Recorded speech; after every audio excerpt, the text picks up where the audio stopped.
इस कार्यक्रम के पुण्यार्चक हैं श्री तरुण, रजनी एवं अनुराग जैन काला एवं समस्त काला परिवार, निवासी ब्यावर, प्रवासी मुंबई, राज तरुण चैरिटी फाउंडेशन मुंबई। पूज्य पिताजी स्वर्गीय श्री चांदमल जी हीरालाल जी काला, पूज्य माताजी स्वर्गीय श्रीमती सुशीला देवी काला, ब्यावर राजस्थान।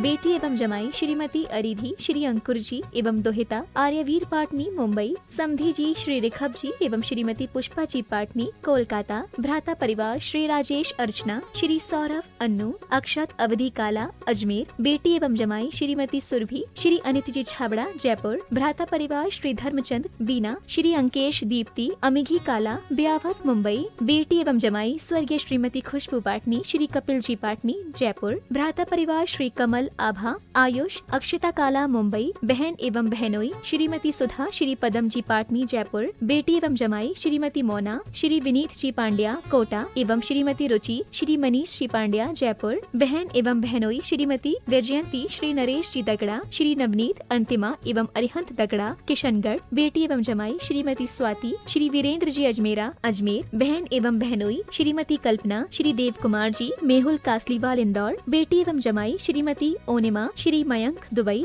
बहन एवं बहनोई श्रीमती शशि श्री सुनील जी हार्दिक एवं अंकिता दोषी अजमेर। ससुराल स्वर्गीय श्री महावीर प्रसाद जी श्रीमती प्रेमलता छाबड़ा, श्री पारस श्रीमती अनीता उदयपुर एवं श्री संजय श्रीमती पिंकी कोटा।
नमो अरिहंताणं नमो सिद्धाणं नमो आयर्याणं नमो वज्रायाणं नमो लोये सव्वशाहूणं। पंच परमेष्टि भगवान की जय हो। आचार्य श्री गुरुवर कुंद कुंद महाराज की जय हो। आचार्य श्री गुरुवर विद्यासागर महाराज की जय हो। परम पूज्य निर्यापक मुनि श्री 108 सुधा सागर जी महाराज की जय हो। परम पूज्य निष्कम सागर जी महाराज की जय हो। मेरठ से राजेंद्र जैन की जिज्ञासा है, पूज्य गुरुदेव के चरणों में त्रिवार नमोस्तु। गुरुवर मेरी जिज्ञासा है कि मन की गति ज़्यादा तेज है या सिद्धालय में जाने वाले जीव की गति तेज है? कृपया समाधान। सिद्धालय में जाने वालों की गति तेज होती है, मन मूर्तिक होता है। मूर्तिक से उत्पन्न हुए विचारों की गति उतनी नहीं होती जितनी गति सिद्धालय की होती है। पहली बात तो मन की गति नहीं होती, मन जो है अप्राप्यकारी है। हमारे यहाँ 5 इंद्रियाँ होती हैं, 5 इंद्रियों में 4 प्राप्यकारी है, वस्तु को प्राप्त करके जानती है, लेकिन मन और चक्षु जो है अप्राप्यकारी है। इसलिए मन अपने स्थान से कहीं नहीं जाता है, वो अप्राप्यकारी होने से दुनिया की बातों का विचार कर सकता है। मन की कोई गति नहीं है। सिद्ध जो होते हैं यहाँ से सिद्ध जब जाते हैं उनकी गति होती है एक समयवर्ती। इंदौर से महेंद्र जैन पत्रकार, इनकी जिज्ञासा है, पूज्य गुरुवर के चरणों में त्रिवार नमोस्तु। गुरुवर शरीर और आत्मा भिन्न है, सुख और दुख की अनुभूति शरीर को होती है। महाराज जी शरीर के कर्म ही हमारी आत्मा का अगला भय तय करते हैं। महाराज जी जिज्ञासा है कि फिर शरीर को और आत्मा को अलग क्यों माना गया है? कृपया समाधान करने की कृपा करें। अलग ही हैं, मिल चुके हैं। दूध और पानी मिलकर के एक में हो जाते, लेकिन दोनों अपना अस्तित्व नहीं छोड़ते, अलग ही हैं। कर्म एक पुद्गल की पर्याय है, जीव उससे भिन्न है, लेकिन दोनों का संयोगी भाव होने से दोनों एक दूसरे को प्रभावित कर रहे हैं। अग्नि जब पानी के पास पहुंचती है तो पानी गर्म हो जाता है, और पानी जब अग्नि पर पड़ता है तो अग्नि बुझ जाती है। ये इनके एक दूसरे की निमित्त नैमित्तिक शक्तियाँ हैं। पानी जब गिरेगा अग्नि पर तो अग्नि बुझेगी, और अग्नि जब पानी के पास जाएगी तो वो अग्नि में क्या होगा, पानी को तपा देगा। इसलिए ये निमित्त नैमित्तिक संबंध कहलाते हैं, इनको हम नकार नहीं सकते। दुख पुद्गल के निमित्त से आता है, लेकिन दुखी तो आत्मा ही होती है। दुख की जो पर्याय है वो आत्मा की विभाव पर्याय है। राग द्वेष किसी पुद्गल के निमित्त से होंगे, लेकिन राग द्वेष अपने आत्मा की विभाव पर्याय है। भली अग्नि के कारण जल गर्म हुआ हो, लेकिन गर्म तो जल को ही होना पड़ेगा, जल ही गर्म की स्थिति बनाएगा। इसलिए ऐसा सर्वथा एकांत से अलग नहीं मानना चाहिए।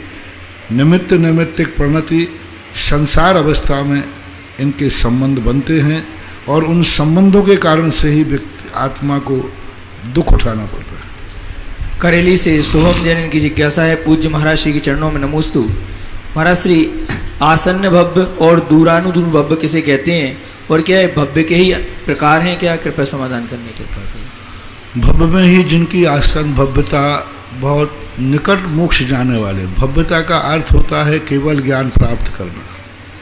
इसलिए तीन पारणामिक भाव में भव्य के बाद दो पारणामिक भाव होते, भव्यत्व और अभव्यत्व। 12वें गुण स्थान के अंतिम समय में भव्यत्व भाव खत्म हो गया, भाव नहीं माना। इससे सिद्ध है कि भव्यत्व का जो लक्षण है, भव्य का जो लक्षण है केवल ज्ञान प्राप्त करना है। तो केवल ज्ञान होते ही उनकी सारी, तो जो व्यक्ति शीघ्र केवल ज्ञान प्राप्त करने वाले हैं, जिनके ऐसे लक्षण हैं, जैसे जिन्होंने सल्लेखना पूर्वक मरण किया, वो आसन भव्य में आएंगे। जैसे पूज्यवर शांति सागर महाराज और पूज्यवर आज जिनका समाधि दिवस है, पूज्य महाकवि ज्ञान सागर महाराज, ये आसन भव्य में आएंगे। आसन भव्य ही है क्योंकि ये समाधि पूर्वक मरण किया है, विधिवत सल्लेखना पूर्वक मरण किया है। बाकायदा 22 नवंबर 1972 को उन्होंने सल्लेखना धारण की थी, और 1 जून 1973 में उनकी समाधि हुई। तो नवंबर से लगभग 6 महीने हो जाएंगे। नवंबर, दिसंबर, जनवरी, फरवरी, मार्च, अप्रैल, मई, जून, 6-7 महीने। तो उन्होंने ये सल्लेखना विधि पूर्वक त्याग करके किया।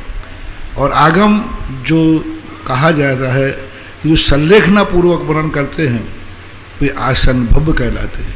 यूँ कहो, जिनके पुरुषार्थ और तपस्या से मोक्ष जाने के भाव निश्चित हो गए हैं, अभी गए नहीं हैं लेकिन निश्चित हो चुके हैं, उनको आसन भव्य बोलते हैं।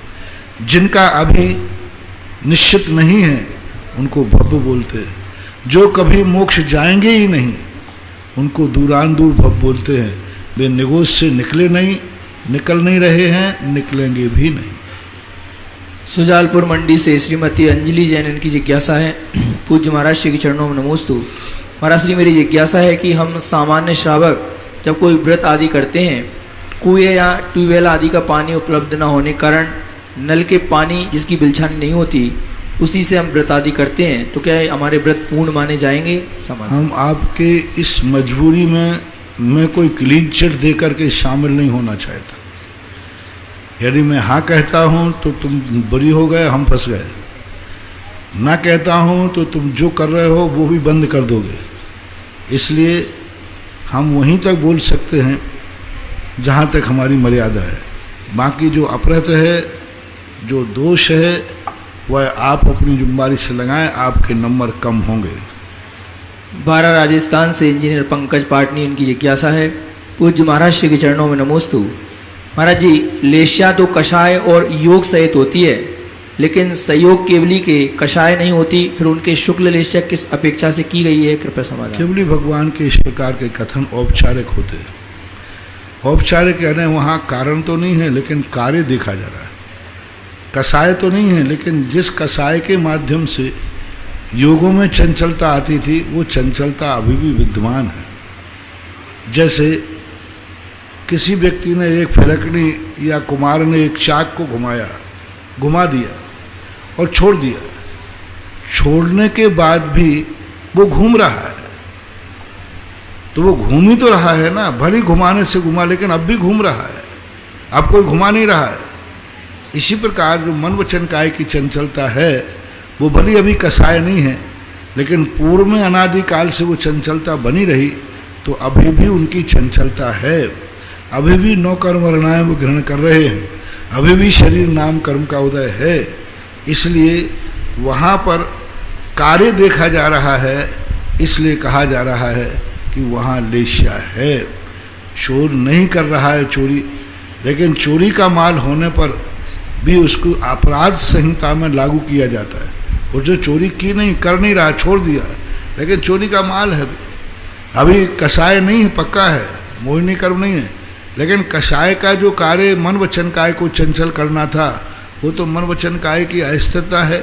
चंचल का अर्थ है अपने जैसा चंचलता नहीं। उनके नौकर वर्णाओं का मूल ग्रहण करने से थोड़ा स्पंदन जो हो रहा है, इसलिए उपचार से लेश्या कही गई। कोटा से सुमन जैन की जिज्ञासा है, पूज्य गुरुदेव के चरणों में त्रिवार नमोस्तु। महाराज जी, मेरी जिज्ञासा पर्यावरण को लेकर है। महाराज जी, पीपल का पेड़ 24 घंटे ऑक्सीजन देता है, बरगद का पेड़ 20 घंटे ऑक्सीजन देता है और नीम का पेड़ 18 घंटे ऑक्सीजन देता है। महाराज जी, ये पेड़ अधिक से अधिक लगाने चाहिए, कृपया समाधान करने की, मार्गदर्शन करने की कृपा करें। इस संबंध में मैं ज़्यादा नहीं बोल सकता हूँ, हमारी मर्यादा है। वृक्ष लगना चाहिए, अच्छे लगना चाहिए। कुछ चीज़ें ऐसी होती हैं जो बहुत अच्छी होती हैं, लेकिन उनका जो नेचर होता है उसके संबंध में अलग विचार किया जाता है। बरगद के पेड़, नीम के पेड़ ये जंगलों में लगना चाहिए। फार्म हाउस में भी ऐसे दक्षिण पश्चिम के कोनों में लगना चाहिए। एक ही गुण से सारे गुणों को उपलब्ध नहीं करा जा सकता। रावण के अंदर एक गुण था बहुत अच्छा कि वो किसी के साथ जबरदस्ती नहीं करता था, लेकिन उस गुण के कारण से हम उसे दोषों से रहित घोषित कर देंगे। रावण के अंदर एक गुण था, बहुत बड़ा गुण, संसार का सबसे अच्छा गुण था उसके पास।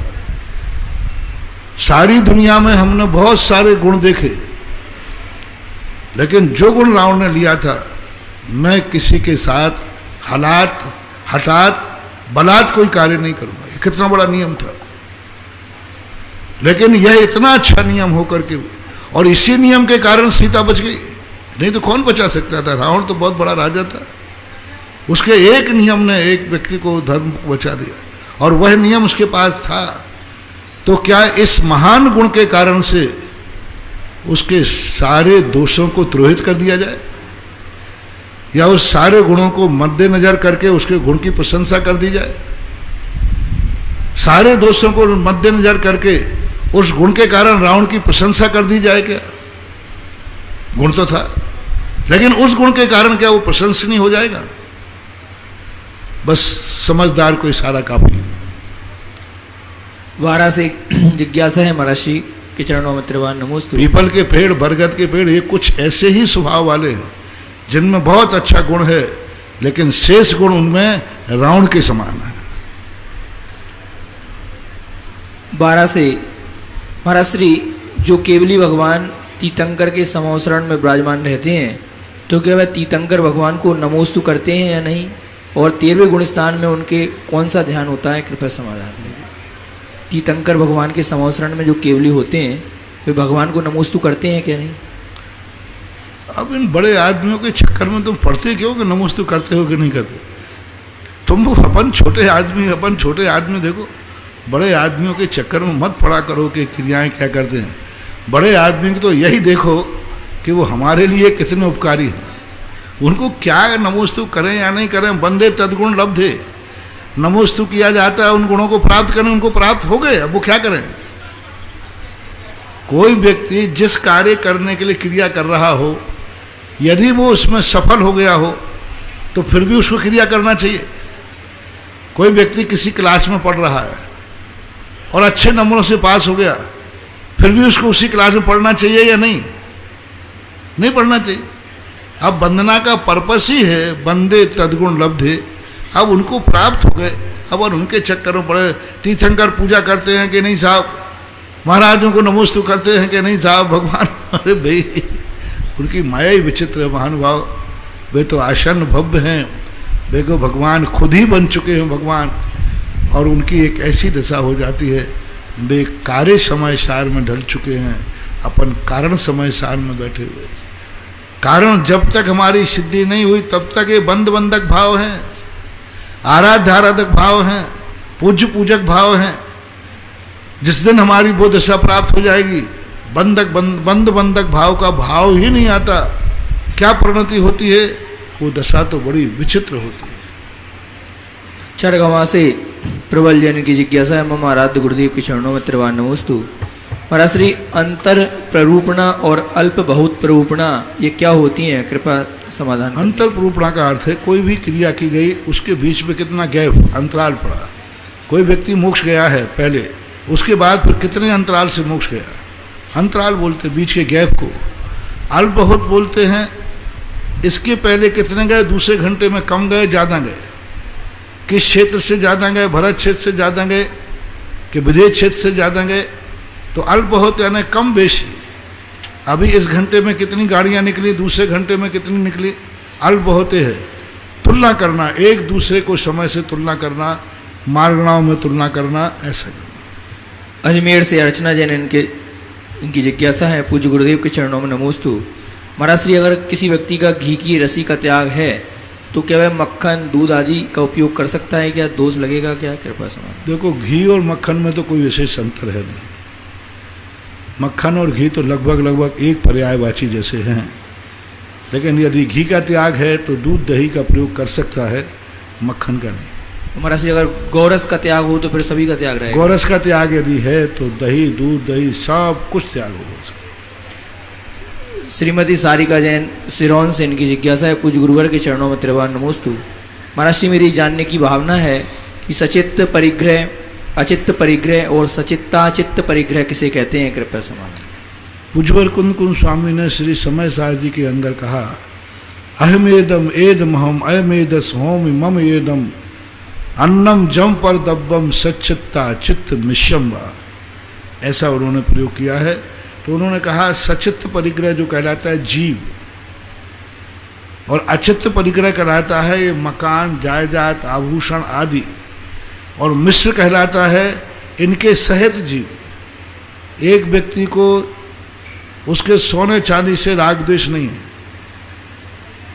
उस जीवात्मा से मतलब इसको मैं जिंदा नहीं रहने दूंगा, इसको मैं मरने नहीं दूंगा, अब ये सचित्त मोह है।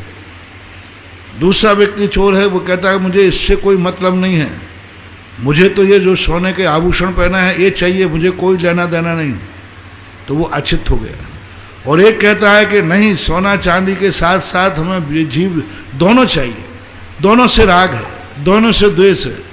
तो इस प्रकार के जो अचित्त होते हैं यानी जीव रहित परिग्रह को बोलते हैं, जीव को जीव बोलते हैं, और दोनों को मिलाकर के जो व्यवस्था बनती है वो सच्चित्ता चित्त कहलाता है। सिरौन से अनुज्ञा जैन की जिज्ञासा है, पूज्य गुरुवर के चरणों में त्रिवार नमोस्तु। महाराज श्री मेरी जिज्ञासा है कि जब हम स्वाध्याय करते हैं तो उसमें प्राकृत और संस्कृत के श्लोक आते हैं, उन्हें पढ़ना चाहिए या नहीं, क्योंकि यदि हम नहीं पढ़ते हैं तो भी दोष लगता है, और यदि गलत पढ़ते हैं तो भी दोष लगता है, क्या करना चाहिए, कृपया। कोई बात नहीं, आपको यदि सूची है तो आप गलत भी पढ़ रहे हैं तो पढ़ तो लेना चाहिए। एक बार उन शब्दों पर कम से कम आँख की दृष्टि तो पड़ जाएगी, नज़र तो पड़ जाएगी उन अक्षरों पर। गलत पढ़ो लेकिन पढ़ो, नहीं तो धीरे धीरे संस्कृत तो प्राकृत गायब हो जाएगी, हिंदी रह जाएगी। और हिंदी में कम से कम कबाड़ा है, ये तो तुम्हें ज्ञान रहेगा कि जो मैंने पढ़ा है वो ऊपर लिखा है। एक किसी विद्वान का, पंडित का स्वयं की लिखी हुई किताब को पढ़ने में श्रद्धा नहीं जागती, इसने मन से लिखा होगा। और एक व्यक्ति का अनुवाद हो कि नहीं, संस्कृत का श्लोक तो आचार्य का है, उसने अनुवाद किया है, तो उस हिंदी में भी श्रद्धा जाग जाती है, किसने अपने मन से थोड़ी लिखा, ऊपर का अनुवाद किया है। इसलिए यदि आपका समय की अनुकूलता है तो पढ़ लेना चाहिए। अशुद्ध भी पढ़ने में आ रहा है तो एक बार अपनी नज़रों से उसको निकाल देना चाहिए। अच्छा है, आचार्यों ने जो अपनी तूलिका से लिखा वो कम से कम एक बार हमने आँखों से देखा तो सही, एक बार हमने कम से कम मुँह से निकाला तो सही। ठीक है, गलती हो गई तो गलती तो सबसे होती है। कुंद कुंद स्वामी तक कहते हैं चुक्की दहे जदि दाहे जो प्रमाणम चुक्की का जो छलम न घे तब्बम। मैं चूक सकता हूँ, यदि मैं चूक सकता हूँ इस डर के कारण से वो ग्रंथ ही नहीं लिखते तो क्या होता अपना। पूज्यवर नेमीचंद महाराज ने भी कहा कि मैं द्रव्य संग्रह ग्रंथ लिख रहा हूँ, इसमें कोई गलती हो सकती है, तो जो ज्ञानी पुरुष हैं वो इसको संशोधन करें। लेकिन ऐसी बात नहीं, आपका भाव गलत पढ़ने का ना हो फिर भी आप एक बार पढ़ते हैं तो मैं तो यही कहूँगा मूल आचार्यों की वाणी को से परिचित तो कम से कम रहेंगे। अर्थ कुछ भी नहीं जान पाएंगे लेकिन परिचय तो होगा कि इनके कोई श्लोक हैं। चरगांव से जिज्ञासा है पूज्य महाराज जी के चरणों में नमोस्तु। महाराज जी जिज्ञासा है कि क्या मंदिर जी में अभिषेक व पूजन सामग्री के धुलने के बाद भी यदि कभी कभी जल बच जाता है तो क्या हम उस जल को अपने पानी आदि के उपयोग में ले सकते हैं? ले सकते, कोई बात नहीं, ले सकते। भोपाल से पारस जैन की एक जिज्ञासा है महाराज जी, गुरुवर के चरणों में नमोस्तु। महाराज जी अगर कोई व्यक्ति किसी बड़ी बीमारी से ग्रस्त हो एवं उपचार के लिए बताया गया डॉक्टर मांसाहार का सेवन करता है तो वह किस नियम तक उचित है? कृपया समाधान करें। नहीं, मैं किसी नियम तक उचित नहीं ठहरा सकता हूँ। रामगंज मंडी से सोवित जैन की जिज्ञासा है, गुरुवर के चरणों में त्रिवार नमोस्तु। महाराज श्री जैन पुराणों में पढ़ने में मिलता है कि जब विद्याधर आकाश मार्ग से गुजरते थे और रास्ते में कोई मुनिराज के ऊपर से विमान निकलता था तो विमान स्वयं रुक जाता था। महाराज श्री क्या वर्तमान में पंचम काल में ऐसा होता है कि कोई विद्याधर ऊपर विमान में गुजर रहा हो, भले ही वे हमें ना दिखता हो, मगर जब आप जैसे 28 मूलों के धारी मुनिराज भारत भूमि पर विराजमान हैं तो आपके ऊपर से निकलते वक्त उनका विमान रुक सकता है? पहली बात ऐसी घटनाएं धोखे से होती थी। विद्याधर लोग अपने विमानों को नीचे देखकर चलते हैं, वे मुनिराज को देखकर साइड से निकाल लेते। कुचित का जाते तो कोई अहंकारी अच्छे विद्याधरों के ये नाम नहीं आए। अच्छे विद्याधरों ने तो जैसे देखा कि यहाँ मंदिर है, जैसे देखा चैत्यालय है, वे साइड से अपने विमान को ले जाते थे। रावण जैसे उद्दंड व्यक्ति जो हैं, कभी ऐसा होता था कि वो अहंकार में रहते थे, उनको नीचे देखते ही नहीं थे। तो वे मुनिराज के ऊपर से निकले तो बाली मुनिराज के ऊपर से निकले, रावण का विमान किलित हो गया। जितने लोगों के विमान किलित हुए हैं सब उद्दंड लोगों के किए। जैसे कमठ विमान लेकर के ऊपर से जा रहा था और पारसनाथ भगवान नीचे ध्यान में मुनिराज बैठे थे, उसका विमान आगे नहीं बढ़ा, तभी तो उसको क्रोध आया और फिर उसने अवध ज्ञान से जाना। तो ये उद्दंड लोग रहते हैं, उनको सबक सजाने के लिए ऐसी परिणति होती है। जो सज्जन विद्याधर होते हैं, कुचित कदाचित वो जाएंगे भी तो उनके विमान किलित नहीं होंगे, क्योंकि उनके भाव में कभी मुनिराज का अपमान करना नहीं है। उद्दंडों के होते हैं और वो कुचित कदाचित ऐसी स्थिति बन सकती है, बनती होगी, हम कह नहीं सकते। अशोकनगर से विनीता जैन की जिज्ञासा है, पूज्य मुनि श्री के चरणों में त्रिवार नमोस्तु। महाराज श्री जिज्ञासा है कि संरंभ समारंभ आरंभ हिंसा क्या होती है, इसको उदाहरण से समझाने की कृपा करें। समरंभ समारंभ आरंभ सीधी बात है, किसी चीज की प्लानिंग करना समरंभ है। किसी चीज को प्रारंभ की सामग्री इकट्ठा करना समारंभ है, कर देना। किसी व्यक्ति को मारने का भाव किया, प्लानिंग की, क्या इसको मारना है, तो ये हुआ समरंभ। कैसे मारना है, कहाँ मारना है, किससे मारना है, ये जो तुमने प्लानिंग, जो आप मटेरियल इकट्ठा कर रहे हो, ये समारंभ है। और जो उसको मारने की क्रिया करते हो, ये है, ये समरंभ समारंभ आरंभ हिंसा कहलाते हैं। जयपुर से आरसी जैन की जिज्ञासा है, पूज्य महाराज श्री के चरणों में नमोस्तु। महाराज श्री जैन दर्शन में ध्वज का क्या महत्व है? ध्वज हमको केसरिया या पचरंगा लगाना चाहिए, त्रिकोण या 4 कोण माला लगाना चाहिए? कृपया समाधान करने के। ध्वज तो एक अपने आप में एक बहुत महत्वपूर्ण प्रक्रिया है, एक संकेत तो है ही, इसका साइंस भी है। सबसे बड़ा साइंस है कि इसको ज़मीन के अंदर अवरोध किया जाता है, और वहाँ पर जिस प्रकार की वर्णनाएँ होती हैं, जैसे मान लो महोत्सव कार्यक्रम किया जा रहा है, तो उस कार्यक्रम की जो अर्थक्रिया है वो ध्वजा के माध्यम से आकाश में पहुँचती है, और आकाश के माध्यम से फिर आप शिखर के ऊपर ध्वजा क्यों लगाया जाता है? मंदिर के अंदर की जो पवित्र वर्णनाएँ एनर्जी हैं वो शिखर के अंदर बाहर निकलती हैं। अब शिखर के अंदर से जो बाहर निकलेंगी वो फैल नहीं पाएंगे, तो उन वर्णनाओं को ध्वजा ग्रहण करता है, और ध्वजा जो लहराती है वो हवाओं से टच होती है, तो वो हवाएं जो टच करती हैं उस एनर्जी को, फिर वे हवाएं जहाँ तक जाती हैं वहाँ तक उन वर्णनाओं का प्रभाव पड़ता है। ध्वजा लगाने का जो वास्तविक कारण है वह यही है कि उस पवित्र स्थान की वर्णनाएं, क्योंकि ध्वजा आगे जाएगी नहीं, मंदिर आगे जाएगा नहीं, शिखर आगे जाएगी नहीं, तो उन वर्णनाओं को ध्वजा अपने अंदर ग्रहण करके और हवा नियम से ध्वजा से टकराएगी, और टकराने के बाद वो कुछ देर रुकेगी। हवा ध्वजा को रोकती है, और जब वो रोकती है तभी तो फहराती है, हवा उसको धक्का मारती है, और जितने देर में वो ध्वजा को धक्का मारती है, ध्वजा के अंदर जो उस मंदिर की वर्णनाएं थीं वो हवा में चली जाती हैं, और हवा जाकर के जहाँ जहाँ जाती है वहाँ उसका मांगलिक वातावरण बनता है। इसके संबंध में आजकल वैज्ञानिक लोग इस पर खोज कर रहे हैं कि ये ध्वजाओं का संकेत मात्र क्या है, क्या इस ध्वजाओं से संकेत दे रहे हैं, तो उन्होंने इस प्रकार की खोजों को आज निकाल रहे हैं।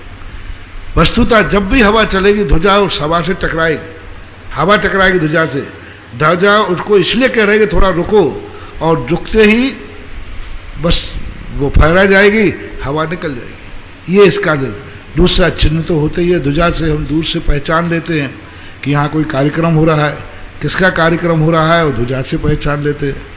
रही बात केसरिया ध्वजा सर्वश्रेष्ठ ध्वजा है। कई ध्वजाओं के अलग अलग प्रतीक होते हैं। जब कुछ ऐसी सुरक्षाओं के बंधन किए जाते हैं, कौन सी दिशा को हमें रोकना है, दिशाओं के हिसाब से कलरों का महत्व होता है, नेचर के हिसाब से कलरों का महत्व होता है। तो जब 10 दिशाओं को हम लोग या जो कार्यक्रम विधान आदि करते हैं, तो अलग अलग दिशाओं में अलग अलग प्रकार के कलर की ध्वजाएं बांधी जाती हैं, क्योंकि उस ध्वजा उस दिशा से संबंध रखती है और वो अपना कार्य वहाँ करेगी, तो वो उस संबंध की बात अलग होती है। लेकिन सर्वश्रेष्ठ ध्वजा केसरिया ध्वजा मानी गई है, जो सर्वश्रेष्ठ है, अनुकूल है। कुछ लोग पचरंगी ध्वजा को भी अभी प्रचलन में आ रहा है, कुछ अर्वाचीन शास्त्रों में पचरंगी ध्वजा मिली, लेकिन जब भी हमने देवों के विमानों के संबंध में ध्वजा लिखी, एक ही कलर की ध्वजा, 2 कलर वाली ध्वजाओं का उल्लेख अपने शास्त्रों में देवों के विमानों में भी नहीं मिली। हर देव के विमान की अलग अलग कलर की ध्वजाएं मिली हैं। इसकी इस कलर की ध्वजा थी, इसकी इस कलर की थी, इसकी इस कलर की थी, लेकिन अनेक कलरों की ध्वजा का उल्लेख विशेष रूप से, लेकिन कुछ अर्वाचीन ग्रंथों में पचरंगी ध्वजा का उल्लेख मिला, जिसका 2500 निर्माण महोत्सव में उसको प्रतीक मान करके पचरंगी ध्वजा का प्रचलन अभी 2500 निर्माण महोत्सव से शुरू हुआ। श्रेष्ठतम ध्वजा केसरिया ध्वजा है, जो सुख समृद्धि दायक है। तेंदुखेड़ा दमोह से श्रीमती मोना जैन की जिज्ञासा है, पूज्य गुरुवर के चरणों में त्रिवार नमस्तु।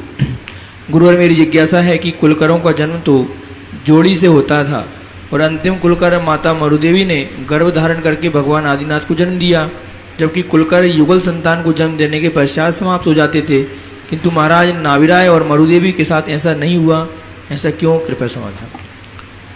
नाभिराय पहली बात तो हुंडा और स्वर्ण की देन है, और इस प्रकार की परिणति कुचित कजातित घटती है। तीसरे काल में तीर्थंकर का जन्म होना ये अपने आप में विशेषता कहलाती है। कई लोग ये भी मानते हैं कि प्रथम तीर्थंकर जब भी होगा उसर्वणी का, वो कुलकरों के यहाँ ही जन्म लेते हैं, अंतिम कुलकर के जब तक व्यवस्थाएं बदल जाती हैं, ऐसा माना। अमर पाटन से राजीव जैन की जिज्ञासा है, पूज्य आराध्य गुरुदेव के चरणों में कोटि सा नमन। महाराज श्री, जिस समय क्रोध का उदय होता है उस समय अन्य कषाय जैसे मान माया लोभ का क्या होता है? कृपया समाधान करें। मान माया लोभ सब अपने आप में क्रोध रूप संक्रमित हो जाती है। उदय तो उनका होता है सबका, लेकिन जब क्रोध का उदय होता है, क्योंकि एक समय में एक ही कषाय उदय में होती है, क्रोध मान माया लोभ बंध चारों का होता है, सत्ता चारों की है, लेकिन उदय एक समय में एक का ही होगा। और जब एक का उदय है तो क्रोध का जब उदय है तो मान माया के निषेक हैं वो क्रोध कसाय के रूप में स्तूप संक्रमण होता है। एक हमारे यहाँ संक्रमण का नाम है स्तूप संक्रमण। जो उदयावली में पड़ी हुई प्रकृतियाँ स्वयं उदय में नहीं आती, वे अपने एक समय पहले आने वाली प्रकृति के रूप में संक्रमित होकर के झड़ जाते हैं। अचनारा से अंकित जैन इनकी जिज्ञासा है, पूज्य गुरुदेव के चरणों में त्रिवार नमोस्तु। महाराज श्री मेरी जिज्ञासा है कि तत्वार्थ सूत्र को मोक्ष शास्त्र क्यों कहा गया है, इसके पीछे कोई कारण है, कृपया समाधान करें। तत्व का सूत्र है, सूत्र यानी सूत्र तत्वों को बताना, तत्वार्थ श्रद्धानम सम्यक दर्शन। पहले अक्षर तत्व शुरू हुआ है तो तत्व के सूत्र हैं जिसमें वो तत्वार्थ सूत्र है। ऐसा परम पूज्य आचार्य गुरुदेव श्री विद्यासागर जी महाराज के आज्ञानुवर्ती शिष्य निर्यापक श्रमण मुनि पुंगव श्री सुधासागर जी महाराज के मुखारविंद से होने वाले जिज्ञासा समाधान में देश विदेश में अपने घरों पर विराजित टीवी के समक्ष जिनवाणी चैनल, सुधा कलश चैनल के माध्यम से जिज्ञासा भेजने वाले, देखने वाले, सुनने वाले उन सभी भक्तगणों की ओर से गुरुवर के चरणों में त्रिवार नमोस्तु नमोस्तु नमोस्तु। इस क्षेत्र पर आने वाली 21 जून को बहुत विशाल रूप से एक शिलान्यास समारोह का कार्यक्रम रखा है, भूमि शुद्धि शिलान्यास समारोह। उसी शिलान्यास के दौरान एक 4 जनाले एक भक्त ने गुप्त दान में प्रदान किए थे। वही भक्त ने कल फोन करके चिंता व्यक्त करते हुए कहा कि भैया जी मंदिर तो हमारा बनेगा लेकिन भूमि दान तो हमारा हुआ ही नहीं। तो उन्होंने कहा 1 बीघा जमीन हमारी ओर से भी घोषित कर दी जाए। 7 कलश 51 श्रीफल में एक बार ऐसे भक्तों के सम्मान, देखो कितनी चिंता हो गई कि मंदिर तो मैं 4 बना रहा हूं लेकिन जमीन तो मेरी है ही नहीं। तो उन्होंने स्वयं चला करके ये निवेदन किया और कहा कि पूज्य महाराज जी से आशीर्वाद दिलाओ और 1 बीघा जमीन मेरी तरफ से घोषित कराओ। सबके लिए जिनकी अनुकूलता बनती है, जबरदस्ती नहीं है, बहुत श्रेष्ठतम श्रेष्ठ है। अपनी जमीन में स्वयं में उस जब शिलालेख लगेगा मंदिर के अंदर, उसमें लिखा जाएगा इन्होंने स्वयं की जमीन में स्वयं के पुरुषार्थ से यह मंदिर बनाया। उसका जमीन का हवाला भी उस शिलालेख में होगा, क्योंकि श्रेष्ठतम श्रेष्ठ है कि जमीन भी स्वयं की है, मंदिर भी स्वयं बनाया है। तो कल ही हमने प्रवचन दिया था जमीन के संबंध में कि यदि मंदिर और जिनालय के संबंध में हो तो आप सबसे पहले जमीन के संबंध में विचार करें, क्योंकि जमीन के ऊपर मंदिर बनना एक बहुत बड़ी चीज़ है। कल मैंने इस पर विस्तार से सुबह और शाम दोनों समय बड़ा उससे बड़े लॉजिक से आगम से कहा था। भूमि दान का एक हाँ, यदि आपका दोनों में से एक करना हो तो पहले भूमि दान करो, यदि मौका मिलता है तो। मंदिर में से 2 में से एक की आपकी शक्ति है, मूर्ति में से और भूमि में से एक की शक्ति है, तो पहला भूमि दान संसार की समृद्धि के लिए। और तुम्हें संसार खत्म करना है, मोक्ष की बात है, तो फिर मूर्ति श्रेष्ठ है ही।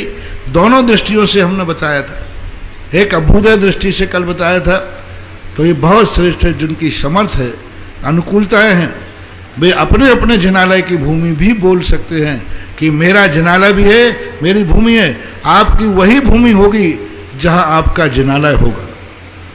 आपके नाम से आपको उस पर लिखा जाएगा कि जहां ये जिनालय बन रहा है, यह जिनालय भी की भूमि भी इन्हीं श्रेष्ठी दातारों की है जिन्होंने मंदिर बनाया। उस शिलालेख में भी अंकित होगा कि ये भूमि सहित जिनालय बनाया गया है।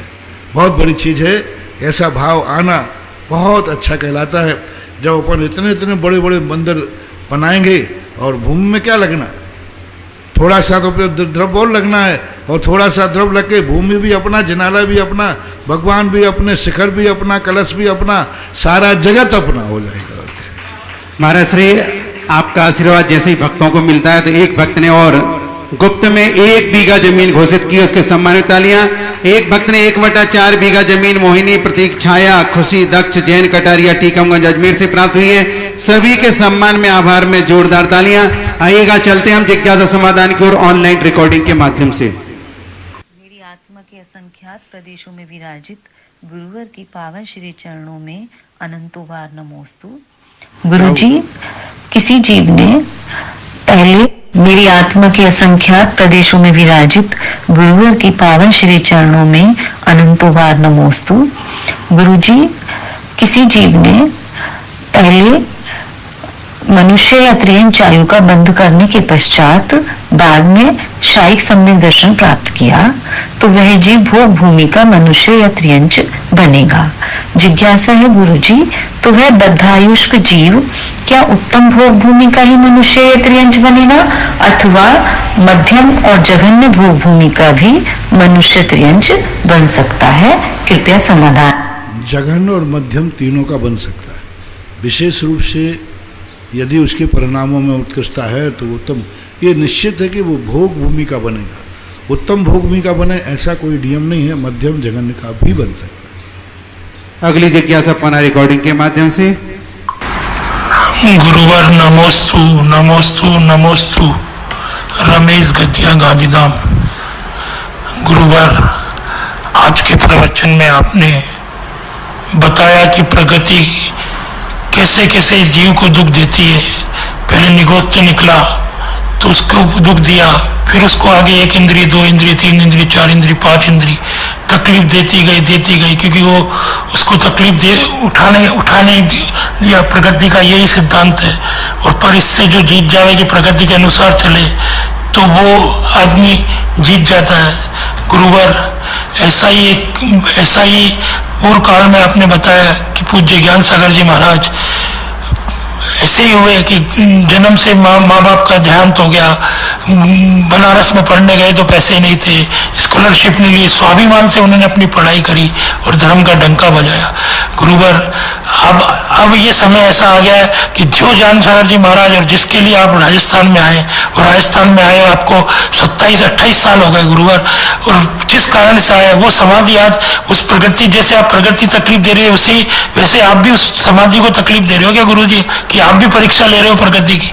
तो गुरुवर, मेरी जिज्ञासा यह है कि क्यों ना इस पूरे ब्रह्मांड में ज्ञान सागर जी की समाधि ऐसी टनाटन बन जाए, बढ़िया बन जाए, और आपका सानिध्य है। आपने न जाने कितने तीर्थ बना दिए गुरुवर, और कितनी जगह काम कर लिया, पर क्या ज्ञान सागर जी की समाधि की तरह, प्रगति की तरह आप भी उसका परीक्षा ले रहे हो गुरुवर? मेरा आपसे करवत। देखे भाई, पहली बात है प्रकृति दुख नहीं देती। हमने ये कहा था, प्रकृति ने जीव को निगोधिया रूप में प्रस्तुत किया, बाद में वो अपनी परिणति के अनुसार सुखी दुखी होता है। तो कर्म के कारण ज्ञान सागर के मन में दुख हुआ, दुखी हुए, और उस कर्म के कारण उनकी जीवन, लेकिन उन्होंने अपने पुरुषार्थ के बल पर कर्म के दिए हुए अभिशाप को वरदान में बदल दिया।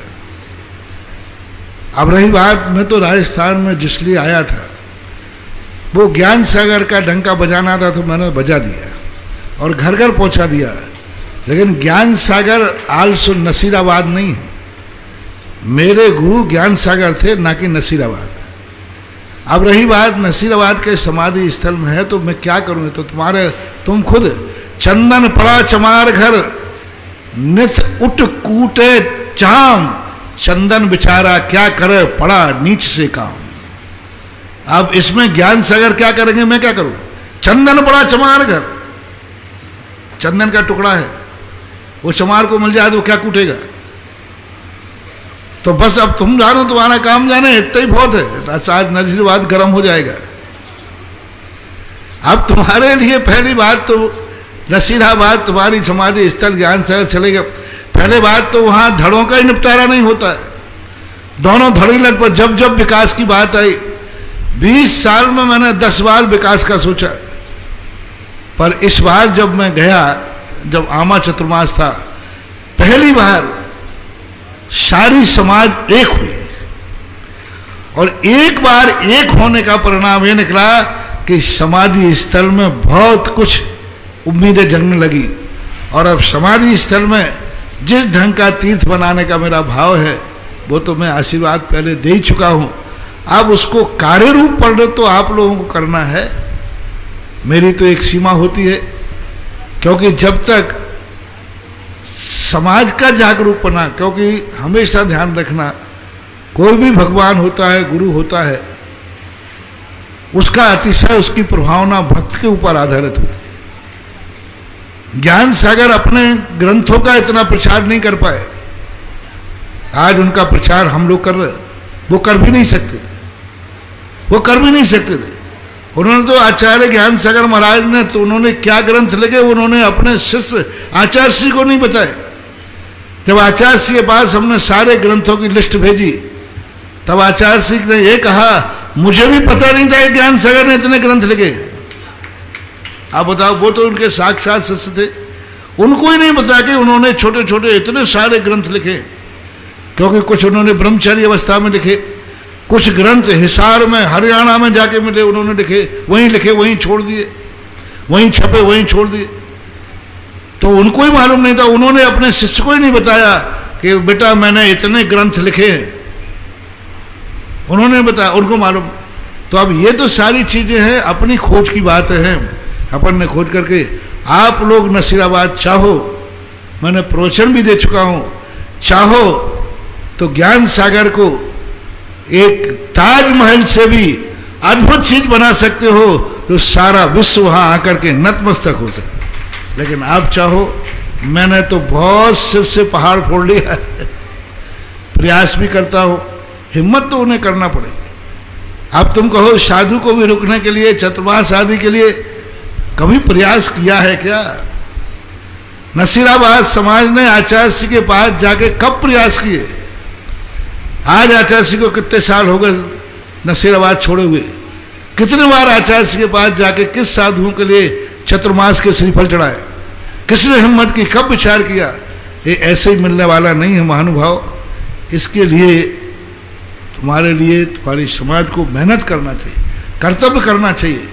बार बार जब मेहनत करोगे, 100 बार मेहनत करोगे, तब एक आध बार कोई फल लगता है। हमेशा तुम साधुओं पर दादागिरी दिखाते हो। उनके शिष्य आए रहे, आपके गुरु की समाधि है। अरे गुरु की तो है, लेकिन जमीन तो तुम्हारे बाप की है। जमीन में तो नसीराबाद लिखा है, उसमें सुधा सागर नहीं लिखा है। जमीन तो, जमीन में तो लिखा है नसीराबाद। तो साधुओं की एक सीमा होती है। श्रावक वहां का है, खुदी को कर बुलंद इतना कि खुदा बंदे से पूछे कि तेरी रजा क्या है। जय हो।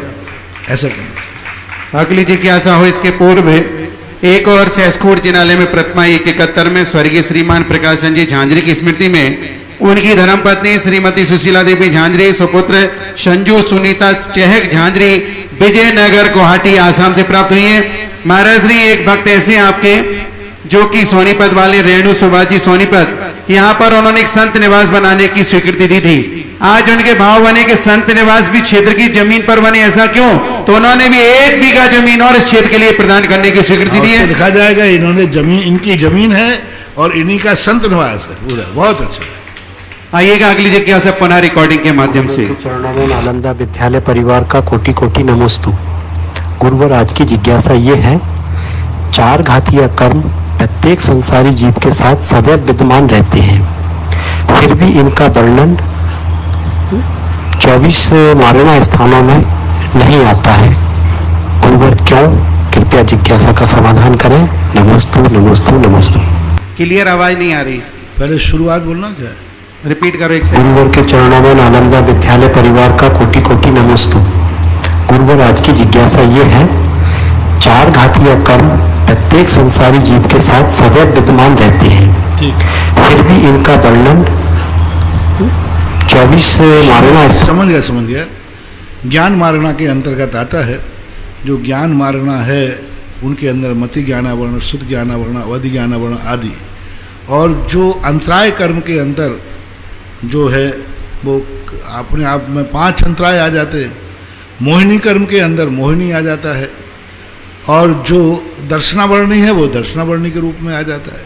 तो आ तो जाता है कहीं ना कहीं रूप में, किसी ना किसी रूप में। चारों घातिया कर्म जो हैं मारणा और गुणस्थानों में देखा जाता है ना, जीव कौन से कर्म के अंदर है। दर्शनावर्णी आदि जो हैं इनकी प्रकृतियां हैं, कौन किस गुणस्थान तक है, कौन किस प्रकार की हैं। तो इनको कर्म के रूप में व्यवस्थित किया गया। यानी दर्शनावर्णी को ढांकने, दर्शन को ढांकने वाला दर्शनावर्णी, ज्ञान को ढांकने वाला ज्ञानावर्णी, अंतराय है, मोहिनी है। तो इनको कहीं ना कहीं किसी रूप में विवक्षित है, क्योंकि इन 4 घातिया कर्मों का ही तो सारा परिवार है। जैसे चक्षु दर्शन, दर्शना आएगा तो चक्षु दर्शन है। अब उस चक्षु दर्शन वर्णन कर्म का उदय का वहाँ वर्णन कर दिया जाएगा। तो कर्म के रूप में इनको विवक्षित कर दिया गया है। अगली जिज्ञासा पुनः रिकॉर्डिंग के माध्यम से। नमोस्त गुरुदेव, मैं खुशी जैन भिलाई से हूँ। मार्च में अस्वस्थता के कारण मेरे परिवार में के एक व्यक्ति ने मन्नत मांगी थी कि अगर ये स्वस्थ हो गई तो इसे कुदेव के दर्शन के लिए ले जाएंगे, परंतु मेरा कुदेव दर्शन का त्याग है। ऐसी स्थिति में मुझे क्या करना चाहिए, कृपया समाधान कर। अपने परिणामों में दृढ़ करना चाहिए।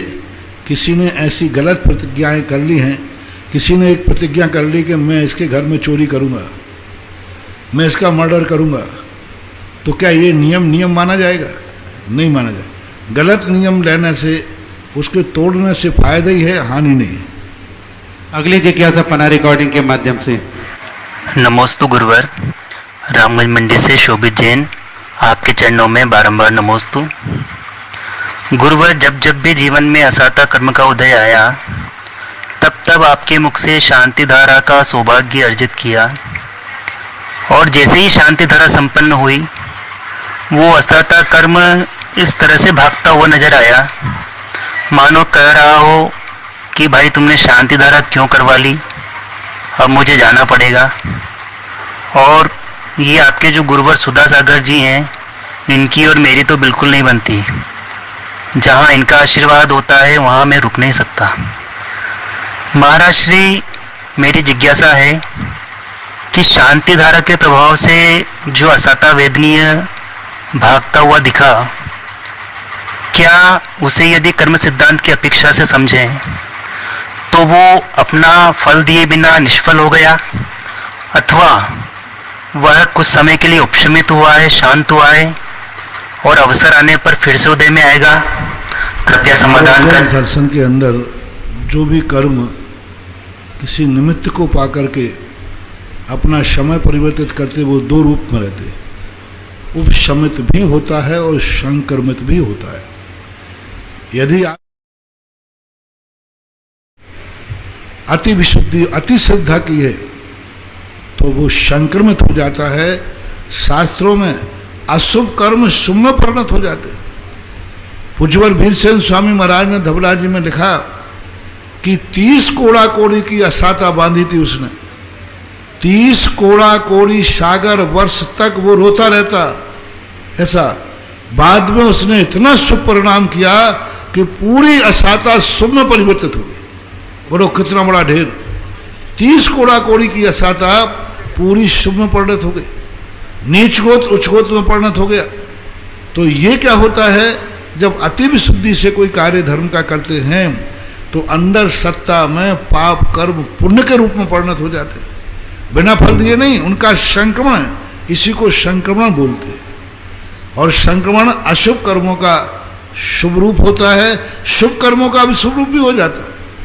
यदि आपने अश्रद्धा की, पाप आदि किया, तो जो शुभ कर्म बंधे थे वे अशुभ रूप में संक्रमित हो जाते हैं।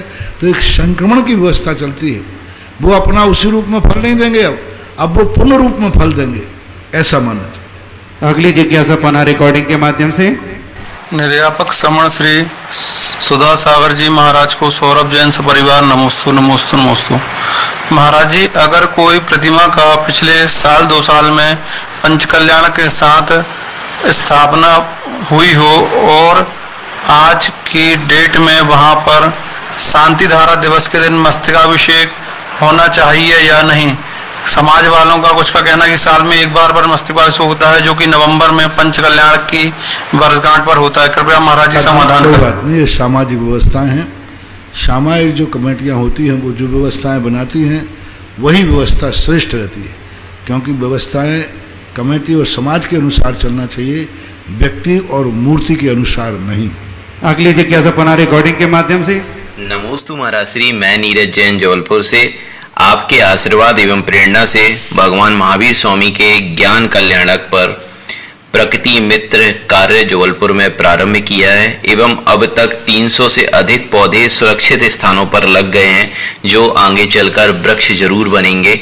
महाराज श्री, मेरा यह प्रयास है कि अधिक से अधिक संख्या में लोगों को प्रकृति मित्र बनाऊं और यह कार्य जो जबलपुर से चालू हुआ है वह पूरे भारतवर्ष में जन जन तक पहुंचे। महाराज श्री, आपका आशीर्वाद एवं मार्गदर्शन चाहिए। पहले ही आशीर्वाद दे चुका हूं।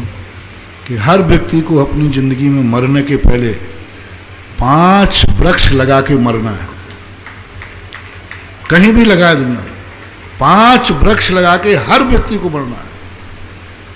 और इसके लिए संकल्प कर ले कि मैं कहीं ना कहीं 5 अकेले छोटे से वृक्ष नहीं, उसका बड़ा करना है। जैसे आप बेटे को जन्म ही नहीं देते, जन्म देकर उसको बड़ा करते हैं, उसको पैर पे खड़ा करते हैं, इसी प्रकार पेड़ लगाने के बाद उसको इतना बड़ा करें कि वो अपने आप में सेल्फ हो जाए। फिर कम से कम एक पेड़ लगाने के बाद उसकी 5 साल तक सेवा करना है। एक बालक को जन्म देने के बाद आप उसकी 20 से 25 साल सेवा करते हैं। 20-25 साल तक वो बच्चा फिर सेल्फ हो जाता है, अपना कमाने खाने लग जाता है, फिर तुम्हारी जरूरत नहीं पड़ती। इसी प्रकार वृक्ष को 5 साल की जरूरत है आपकी।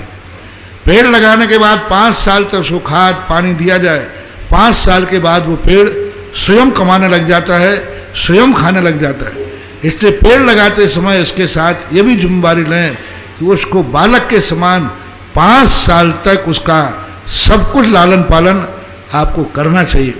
और हर व्यक्ति को कम से कम ऐसे 5 पेड़ लगा करके ही अपने जीवन का अवसान करना चाहिए। जन्मदिन आते हैं और भी खुशी के दिन आते हैं, इनकी खुशियों में आप वृक्ष लगाइए, इनसे बहुत बड़ा पॉजिटिव है। आपका जन्मदिन है, आप ऐसा बढ़िया पेड़ लगाइए। मेरा विश्वास है कि पेड़ जितना बड़ा हरा भरा होगा, वो पेड़ तुम्हारी जिंदगी को हरा भरा कर देगा। आपने जन्मदिन पर लगाया है और हर जन्मदिन पर जाकर के उस पेड़ के नीचे बैठिए। जो आपने जन्मदिन के ऊपर पेड़ लगाया है, उसको जब तुम्हारा जन्मदिन आए उसके पास जाकर बैठिए, 5 मिनट के लिए बैठिए, 9 बार नमोकार मंत्र पढ़िए उसकी छाया में। वो तुम्हें इतनी सौगातों से भर देगा कि आपके जन्मदिन पर आपने मुझे जीवन दान दिया था। आपकी शादी की सालगिरह आती है, आप 2 पेड़ लगा करके कहीं आइए और दूसरी साल में जाकर दोनों जोड़े जाकर उसी पेड़ के नीचे बैठ रहे, दोनों मिलकर के एक लगा दीजिए। और दूसरी दिन फिर जो दूसरी वर्ष आवे वहां जाकर के दोनों बैठिए, देखिए उनके सौभाग्य की कैसी सौगात मिलती है। पेड़ भी एनर्जी देते, बहुत बड़ी एनर्जी देते। आप उनको दे तो सही, आप अपनी किसी भी खुशी में उनको दीजिए। आपकी बेटी को विदा करते हैं, बेटी को विदा कर देते हैं, बेटी का नाम का एक पेड़ घर में लगाइए विदा करने के पहले। और बेटी से कहिए, बेटी तू जाएगी लेकिन तेरा पेड़ यहाँ रहेगा, उस पेड़ को देख करके मैं अंदाज लगा लूंगा कि मेरी बेटी सुखी है या दुखी है। एक पेड़ आप लगा दीजिए, बेटी के नाम का लगाइए। बेटी तू यहाँ से जाएगी, एक पेड़ छोड़ के जाओ। और उस पेड़ के लिए आप अपना अंदाजा लगाइए कि वो पेड़ को आप देख लेना, उस पेड़ में कोई ना कोई आपको संकेत देगा। वो यदि आपकी बेटी दुखी है, उस पेड़ में कोई ना कोई ऐसी संकेत मिलेगा जो आप उससे पहचान सकते। और आपको आज दुआ करना है, अपनी बेटी के ससुराल में बेटी है, उस पेड़ के सामने जो बेटी के नाम से तुमने लगाया था या बेटी ने लगाया था, वहां बैठकर 9 बार नमोकार मंत्र कर आप अपनी बेटी की दुआ कीजिए। और आपकी उस पेड़ के माध्यम से वो पेड़ आपकी दुआ को बेटी के पास भेज देगा। इतनी ताकत होती है इन प्रकृति में। ये 5 जो स्थावर होते हैं, सारा जगत इनसे चल रहा है, सारा जगत इनकी परिणामों को ग्रहण कर रहा है। तो यदि आपके मन में ऐसी परिणति हो तो हर कार्य में, आपने व्यापार किया है, व्यापार के साथ उस फैक्ट्री में एक पेड़ लगाइए। आपका यदि कोई आपका ऐसा कोई स्थान है, वहां एक पेड़ लगा दिए, नागल के दिन लगाइए। न्यू जिस दिन भर रहे हो उस दिन लगाइए। जिस दिन फैक्ट्री की शुरू कर रहे हो, मकान की शुरुआत कर रहे हो, उसी दिन पहले एक पेड़ लगा के शुरुआत कीजिए। और उस पेड़ के साथ में आप अपनी उसकी जिंदगी की डोर जोड़ दीजिए। फैक्ट्री में एक पेड़ लगा दीजिए और उस पेड़ की सुरक्षा जैसे होती जाए। जब भी आप फैक्ट्री के अंदर में टेंशन में आए, झगड़े, जब कोई आफत में आए, उस पेड़ के नीचे बैठ जाइए जो आपने फैक्ट्री के साथ चालू किया था, फैक्ट्री के साथ लगाया था। वहां 5 मिनट बैठिए, आपको कोई ना कोई समाधान मिलेगा, कोई ना कोई सौगात मिलेगी। प्रकृति को करना चाहें तो सब लोग बहुत कर सकते हैं। ये बहुत छोटे छोटे से टिप्स अपनी ज़िंदगी में बहुत बहुत काम आते हैं महानुभाव। सबसे मेरा कहना है, जहाँ बने तुम वृक्ष लगाओ, दुनिया में कहीं लगाओ। आपके पास स्थान नहीं है, दूसरी जगह लगाओ। नहीं है, आप पूरे गांव वाले, मैंने एक बहुत अच्छी सलाह दी थी, हर गांव वाले जिनके यहाँ जगह नहीं है, हर शहर वाले, कोई ना कोई शहर के बाहर जो सरकारी जमीन पड़ी हो, उस जमीन को सरकार को नोटिस दे करके गिरफ्त में ले लो और कहना कि यहाँ हम वृक्षारोपण करना चाहते। और आप उसको बढ़िया तारबंदी करके पूरे गांव के लोग जाकर के उस स्थान पर एक एक वृक्ष लगाए। पूरे गांव के लोग, और गांव के लोग भी अपने गांव के बाहर एक स्थान को घेर करके और एक बहुत सुंदर बगीचा तैयार कर सकते हैं, और वहां लिखा जाए जिस व्यक्ति का जन्मदिन आएगा वो एक पेड़ यहां लगाने जाएगा। तो बहुत बड़ी चीजें बन सकती है, हम अनुभव करना चाहें। अगली जिज्ञासा रिकॉर्डिंग के माध्यम से। नमोस्तु महाराज श्री जी, कोटा से जिज्ञासा है कि बहुत बड़ी चीज है। अभी पिछली बार आमा वालों ने कम से कम 5 से 7 हजार पेड़ लगाए थे। अभी खुशी है कि उन्होंने हर व्यक्ति के नाम की पूरी प्लेट लगा दी और पूरी वीडियो बनाकर जिसका जो पेड़ था उसे घर भेजवाने की व्यवस्था कर रहे हो कि आपका ये पेड़ है, आपका पेड़ इतना हरा है, पूरी फोटो। मैंने उनको आदेश दिया था अभी 1 महीने पहले यहाँ से कि आप लोग जाकर के वहाँ फोन करिए कि मैंने पेड़ का दान दिया था, मेरे पेड़ की। आप अपने बच्चे की खबर लेते हैं, आप बच्चे को हॉस्टल में भेज देते हैं, आप बच्चे को कहीं भेज देते हैं, उसकी खबर लेते हैं मेरा बच्चा कैसा है।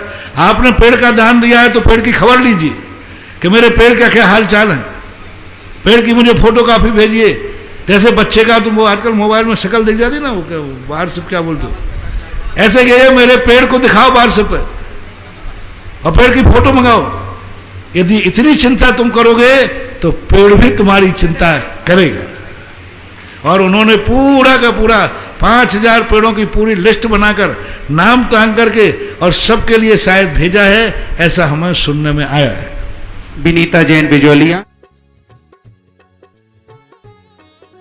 इस कार्यक्रम के पुण्यार्चक थे श्री तरुण, रजनी एवं अनुराग जैन काला एवं समस्त काला परिवार, निवासी ब्यावर, प्रवासी मुंबई, राज तरुण चैरिटी फाउंडेशन मुंबई। पूज्य पिताजी स्वर्गीय श्री चांदमल जी, हीरालाल जी काला। पूज्य माताजी स्वर्गीय श्रीमती सुशीला देवी काला, ब्यावर, राजस्थान।